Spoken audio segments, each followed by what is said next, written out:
Boleh sama-sama berikan senyuman dulu, jumpai kanan kiri depan belakangmu, katakan mari bersuka cita dalam Tuhan. Yuk minimal 2-3 orang kiri kanan depan belakang untuk senyuman yang paling manis, suka cita Tuhan luar biasa tercurah bagi setiap kita. Haleluya, haleluya. Senang bisa jumpa saudara. Saya merasa di sini alam sutra rasa bidek saudara. Haleluya. Karena saya banyak melihat jemaat-jemaat bidek ada di tempat ini. Haleluya. Tapi saudara datang pagi-pagi cari Tuhan, artinya apa? Saudara sungguh-sungguh cinta Tuhan. Dan saya mau bilang saudara, orang yang cinta Tuhan jadi Tuhan hidupnya, anak cucunya pasti diberkati Tuhan. Tepuk tangan yang paling meriah untuk Tuhan. Sama-sama bilang sama saya, aku pasti diberkati Tuhan.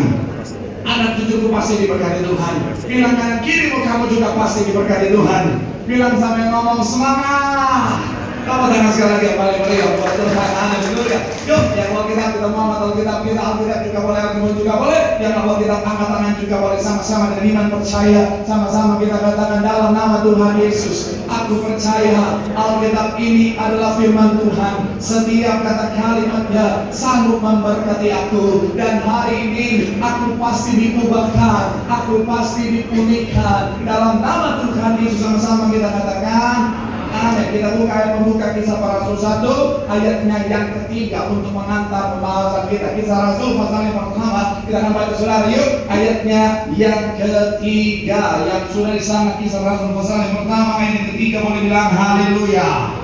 Sama-sama kita baca. 3. Ia kepada mereka ia menunjukkan dirinya setelah lama dan dengan banyak tanda ia membuktikan bahwa apa? Ia hidup selama 40 hari. Ia berulang-ulang menampakkan diri dan tentang kerajaan Allah. Sekali lagi saudara, 3. Ia kepada mereka yang menunjukkan dirinya setelah apa? Penderitaannya selesai dan dengan banyak tanda ia membuktikan bahwa ia hidup selama 40 hari kerajaan Allah. Nah, saudara, masih dalam suasana setelah kebangkitan Tuhan, Tuhan menampakkan diri kepada banyak orang saudara. Dan memang makanya ketika saudara ingat, ketika Tuhan Yesus itu bangkit saudara, para imam-imam kepala berusaha untuk membangun kebohongan saudara dan berkata bahwa apa? Ayo sebarkan berita bahwa dia tidak dibangkitkan, tetapi jasadnya dicuri oleh murid-muridnya, sehingga keilahian Tuhan akhirnya bisa tersamarkan saudara. Tapi akhirnya semuanya terbantahkan. Kenapa? Karena dalam kebangkitan yang Tuhan menampakkan diri sebelum naik ke surga, Tuhan menampakkan diri berjumpa dengan banyak orang. Bahkan kita mencatat lebih daripada 500 orang yang akhirnya apa? Menyaksikan secara langsung saudara. Coba kita lihat 1 Korintus pasal yang ke-15 ayat 4 sampai 7. Ayatnya yang ke-4 sampai ayat yang ke-7 masih dalam 1 Korintus pasalnya yang ke-15. Coba kita baca sama-sama saudara. 1 Korintus pasalnya yang ke-15 ayat 4 sampai 7. Yuk, yang sudah di sana boleh bilang haleluya. 3. Ya, bahwa ia telah dikuburkan dan bahwa ia telah dibangkitkan pada hari yang ketiga sesuai dengan apa? Ayat selanjutnya dikatakan apa? Bahwa ia telah kepada Kefas dan kemudian kepada ke-12 muridnya. Ayat selanjutnya lebih dari berapa? 500 saudara sekaligus. Kebanyakan dari mereka apa?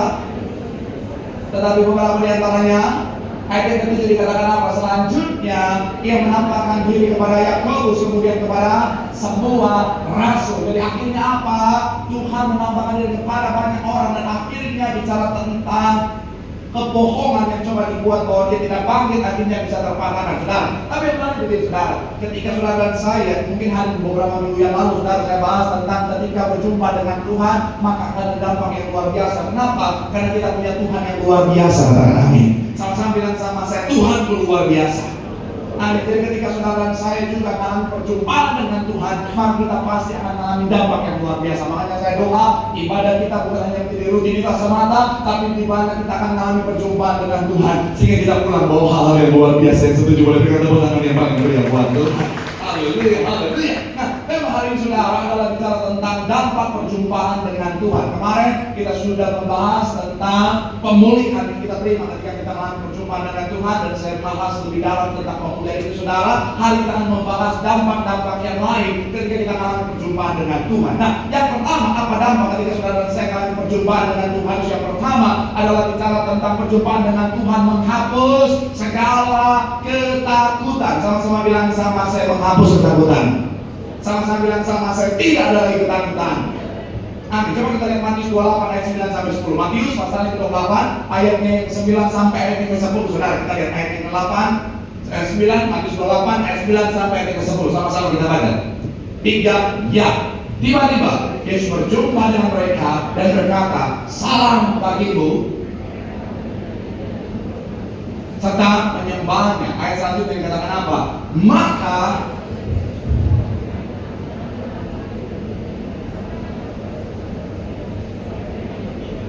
dan di sanalah mereka. Saudara perhatikan bagian awal dari ayat yang ke-10 dikatakan apa? Maka kata Yesus kepada mereka apa? Jangan takut. Saya mencatat di sini saudara, mereka sedang dalam ketakutan. Kenapa? Karena sekali lagi mereka takut dianiaya, mereka takut ditangkap dan akhirnya akan bernasib sama, akan diposisikan di posisi yang sama dengan Tuhan, yaitu apa? Digantung di atas kayu salib, saudara. Makanya kalau saudara ingat ketika Petrus ditanyakan dan akhirnya Petrus menyangkal Tuhan, semuanya karena Petrus sedang dalam posisi yang dikuasai oleh ketakutan, saudara. Tapi saya mau bilang saudara, memang dikuasai ketakutan itu saudara satu hal yang sangat berbahaya. Petrus orang hebat, Petrus itu gambar orang Indonesia banget saudara, yang memang gagah berani saudara, yang memang gak kenal takut. Tetapi ketika dikuasai ketakutan, langsung saudara, mohon maaf ya, langsung dalam kondisi yang sangat-sangat menjadi lemah saudara. Memang orang kalau hebat sekalipun, orang mau bicara tentang punya kekuatan fisik yang luar biasa sekalipun, kalau dia dikuasai oleh ketakutan, maka akhirnya bisa jadi lemah. Kalau dia dikuasai oleh ketakutan, makanya akhirnya saudara yang tadinya kuat mungkin saudara, secara fisik mungkin dia hebat, bisa langsung jadi lemah. Makanya kan mohon maaf ya, ada bapak-bapak, bukan bapak-bapak di tempat, bapak-bapak di bidek saudara. Ada bapak, oh gagah berani, fisiknya kuat, tapi kalau lagi sakit misalnya saudara, demam misalnya, baru demam doang, tapi udah ketakutan, mama, ini bapak gak kuat lagi. Ya Tuhan Yesus, malah cuma gagah kena hujan doang saudara, tapi jadi lemah. Kenapa? Karena dikuasai oleh ketakutan. Makanya saya bilang saudara, ketakutan itu sangat berbahaya. Saul kenapa dia bicara tentang akhirnya langsung jadi lemah, padahal dia punya kekuatan fisik yang luar biasa, di mana kita mencatat secara fisik dia tingginya saja saudara sejengkal lebih tinggi daripada orang-orang Israel pada masa itu, tetapi dia jadi lemah. Kenapa? Karena dikuasai oleh ketakutan ketika dia lihat Goliat saudara. Padahal sebenarnya punya kemampuan, tapi karena dikuasai ketakutan jadi lemah. Daud secara kemampuan mungkin dia biasa aja, tetapi karena tidak dikuasai oleh ketakutan, dia punya keberanian, makanya akhirnya apa saudara, dia menjadi kuat. Maka sekarang saya mau bilang saudara, saya nggak tahu apa yang sementara menghantuimu, saya nggak tahu ketakutan saudara hari ini tentang apa, tentang ekonomi kah, tentang masa depan kah, tentang yang namanya kesehatan kah, tentang apapun itu saudara. Saya mau bilang saudara, kuncinya datang sama Tuhan. Sama-sama bilang sama saya, datang sama Tuhan. Murid-murid awalnya dikuasai oleh ketakutan, tapi ketika mereka mengalami perjumpaan dengan Tuhan, Tuhan menghapuskan ketakutan mereka. Amin.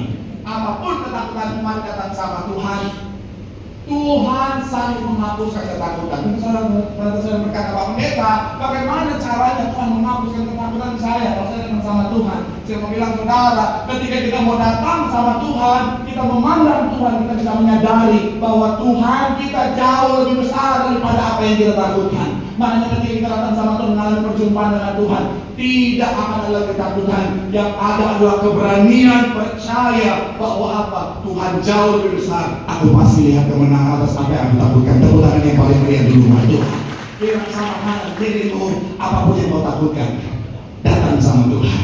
Tuhan kita jauh lebih besar. Tepuk tangan sekali lagi yang paling meriah buat Tuhan. Haleluya, haleluya. Yang kedua, apa dampak perjumpaan dengan Tuhan setelah membuat atau menghapus ketakutan? Yang kedua adalah menghapus kesedihan. Sama-sama bilang sama saya, menghapus kesedihan.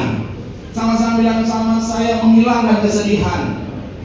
Coba kita lihat ayatnya yang ke-14 sampai 18 di Yohanes 20. Yohanes 20 ayatnya yang ke-14 sampai 18. Sama-sama kita baca saudara, ayat 14 sampai 18. Yang sudah di sana boleh bilang haleluya. Sama-sama kita baca. 3. Ya, sesudah berkata demikian, ia menoleh ke belakang dan melihat Yesus berdiri di situ. Tetapi apa?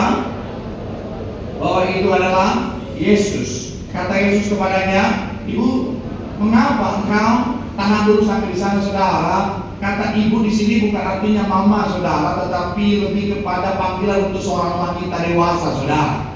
Kenapa? Karena ini bukan Maria Ibu Yesus, ini adalah Maria Magdalena, saudara. Jadi makanya dalam terjemahan versi Alkitab yang terbuka digunakan kata perempuan, tidak menggunakan kata ibu. Jadi ibu di sini bukan mama. Nah, ibu, mengapa engkau apa? Menangis. Siapakah yang engkau cari? Maria menyangka bahwa apa? Penunggu taman, lalu berkata kepadanya, Tuhan, jika Tuhan yang mengambil dia, katakanlah kepadaku di mana Tuhan meletakkan dia, supaya aku dapat apa? Ayat selanjutnya 16, kata Yesus kepadanya, Maria, Maria. Maria berpaling dan berkata kepadanya dalam bahasa Ibrani, Rabuni apa? Artinya guru. Ayat 17, kata Yesus kepadanya, janganlah kau apa? Mengaku sebab aku belum pergi kepada Bapa, tetapi dan katakanlah apa?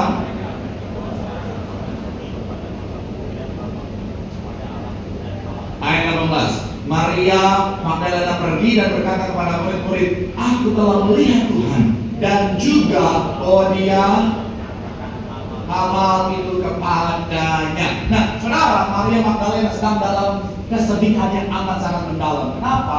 Karena sebenarnya Tuhan, sekali lagi saudara, sudah menjadi salah satu bagian yang sangat penting dalam kehidupan seorang Maria Magdalena. Kenapa? Karena dia sudah merasakan kasih Tuhan yang luar biasa. Kalau saudara menurut beberapa bagian dalam Alkitab, saudara, di mana Maria Magdalena ini, saudara, adalah seorang wanita yang ditolong oleh Tuhan Yesus. Dia akhirnya dilepaskan oleh keterikatan terhadap kuasa kegelapan. Jadi Maria Magdalena dikuasai oleh kuasa kegelapan, oleh iblis, saudara, roh jahat yang sudah menghancurkan kehidupannya, menggerogoti kehidupannya, saudara. Tetapi ketika dia berjumpa dengan Tuhan, akhirnya Tuhan melepaskan segala roh jahat di dalam diri Maria. Lukas 8 ayat 2, saudara. Nah, dan akhirnya apa? Mulai saat itu dia mengikut Tuhan, dia menjadi murid Tuhan, dia menjadi orang yang mendukung pelayanan Tuhan Yesus kemanapun dia pergi, dan kemanapun Tuhan Yesus pergi, saudara. Nah, makanya ketika Tuhan Yesus ditangkap, ketika Tuhan Yesus menderita, bahkan disalibkan, saudara, saya mau bilang, saudara, Maria Magdalena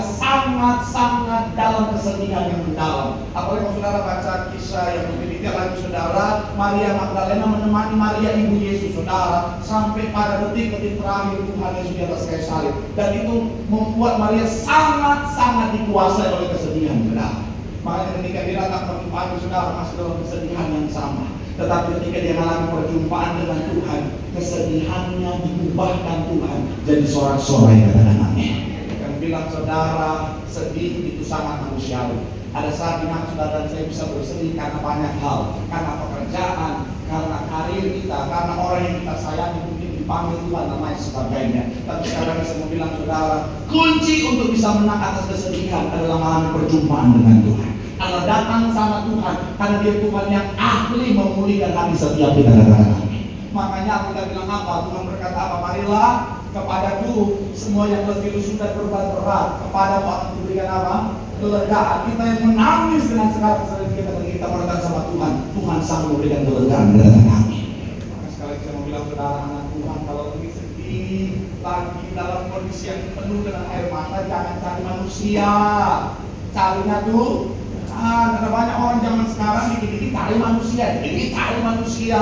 Mohon maaf ya, saya mau bilang, saudara, kadang-kadang ada banyak orang ketika kita datang sama mereka, kita datang dengan air mata, mereka tak peduli, saudara.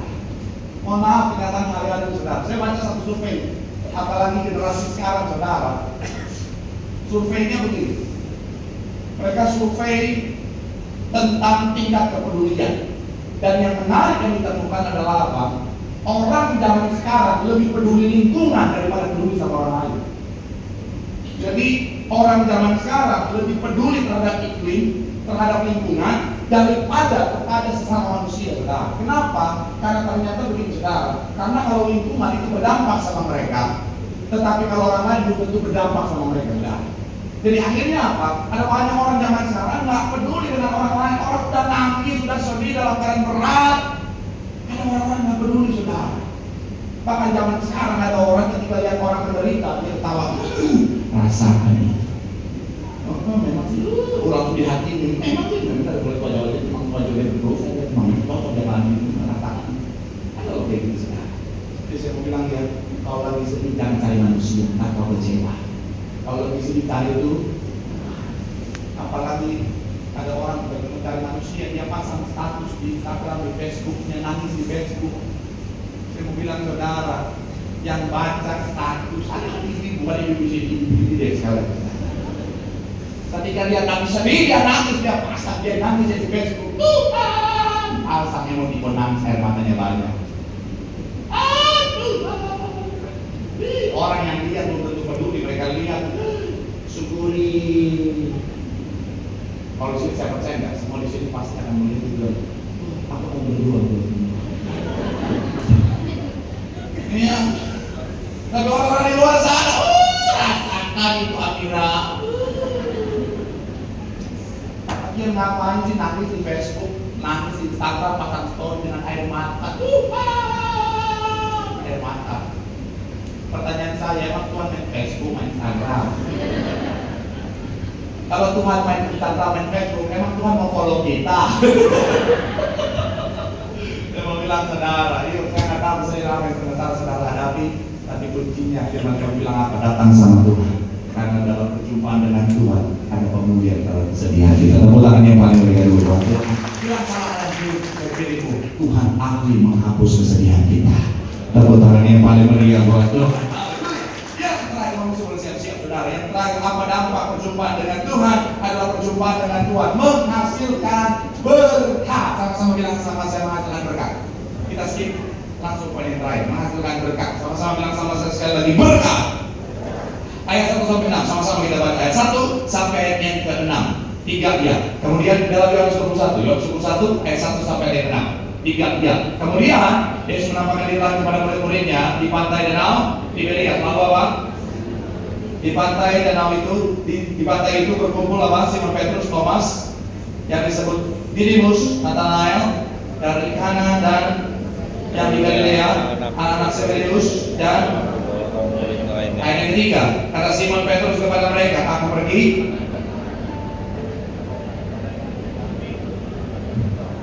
Oke. Cukup sampai di situ karena ayat ini kemarin sudah kita sempat baca sudah. Jadi kalau saudara yang belum baca nanti saudara baca di rumah.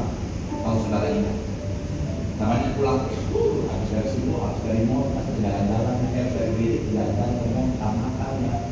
Bakmis yang tahu. Pakai topi babi. Terus dulu, haleluya. Pas makan lagi terbuka, makan semuanya. Yang mau bilang sekali lagi saudara, kisahnya sedikit saya kasih gambaran buat saudara. Jadi mereka karena seperti yang kita bahas minggu lalu, saudara, mereka putus asa, mereka kembali lagi menjadi seorang nelayan. Nah, ketika mereka jadi seorang nelayan lagi, mereka mencari ikan di tempat yang sama, saudara. Tapi sepanjang malam mereka mencari ikan, mereka tidak dapat apa. Padahal, saya bilang saudara, Petrus kan dan juga teman-temannya, mereka sudah sangat ahli soal ikan, saudara. Iya kan? Kenapa? Karena memang nenek moyang mereka adalah nelayan, orang tua dan lain sebagainya nelayan. Kemudian Petrus nelayan, dia lahir dan besar, saudara, Kapernaum masih ada sampai hari saudara, rumah mertua Petrus ini dekat dengan air. Itu saudara, kalau di hidup hari mungkin Petrus jadi seorang menteri perikanan, saudara. Iya, dikit-dikit tenggelamkan. Jangan Petrus emosian loh. Ibu Susi aja bertemu Petrus, bos. Petrus parah betul soal ikan. Maka saya pernah bahas ya, itu mungkin ikan-ikan di danau Galilea ketemu Petrus. Kakak pertama. Dari lahir Petrus sudah di situ. Petrus paham betul di mana ada ikan, jam berapa ada ikan, di daerah mana dan lain sebagainya. Tapi sepanjang malam dia cari, lempar sini, tidak apa. Tapi ketika dia mengalami perjumpaan dengan Tuhan, saudara baca, ketika dia mengalami perjumpaan dengan Tuhan, ayat yang ke-6, Yohanes 21 ayat 6. Maka kata Yesus kepada mereka, tepatkanlah sebahanan perahu, maka akan kamu peroleh. Lalu mereka menebarkannya dan mereka tidak dapat menariknya. Karena apa? Nyangkut di karang. Coba lihat. Mereka tidak dapat menariknya karena nyangkut di jangkar. Kalau kita beda, ngetes saja.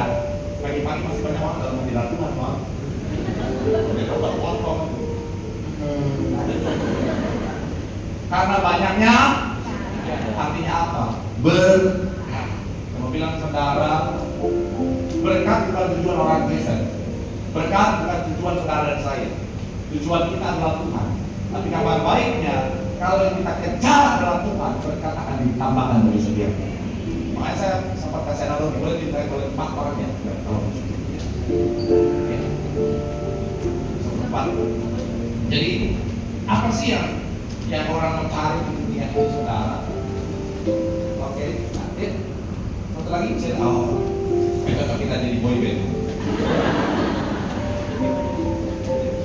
Banyak orang berpikir saya mau balik lagi jadi boyband, saudara. Sekalipun saya mau jadi boyband ya, mau jadi boyband lagi ya, nggak bisa. Yang pertama kan saya udah nggak mau ya, hidup untuk kemuliaan Tuhan.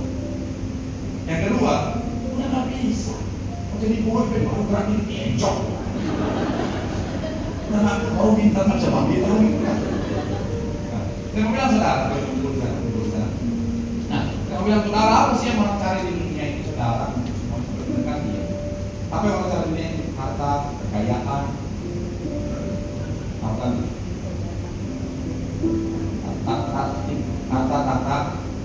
wanita. Itu kalau laki-laki. Kalau wanita, harta, dan tas.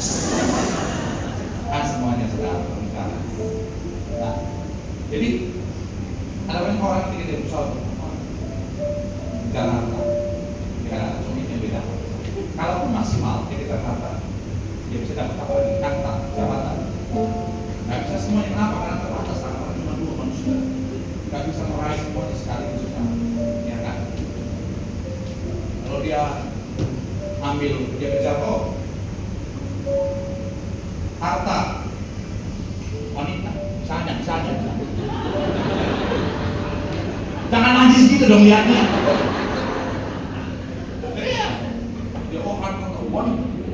Akhirnya aku biasanya tidak tantarnya atau hartanya hancur. Kenapa? Karena tadi kan udah cari kedagingan. Apalagi wanita-wanita aku bilang yang ada roh lahapnya hancur. Kayaknya udah lagi susah saudara. Gak bisa semuanya, tapi semuanya terbatas. Tapi kabar baiknya begini saudara. Kalau kita fokus mencarinya Tuhan, ini kamar aku. Cocok nggak cocok nanti kita bahas berikutnya. Itu begini saudara. Kalau kita cari yang lain, kita akan kehilangan yang lain. Tapi kalau kita cari Tuhan yang kita kejar Tuhan, kabar baiknya semuanya akan mengikuti. Kenapa? Ikut.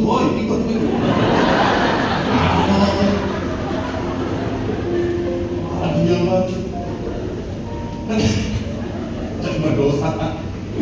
Ketika kita punya Tuhan dalam kehidupan setiap kita, semuanya ikut. Kenapa? Karena janji Tuhan, carilah dahulu kerajaan Allah dan kebenaran, dan makanya semua pasti ditambah. Sama-sama bilang sama saya semuanya. Sama-sama bilang sama saya segalanya pasti ditambahkan dalam hidup. Tepuk tangan yang paling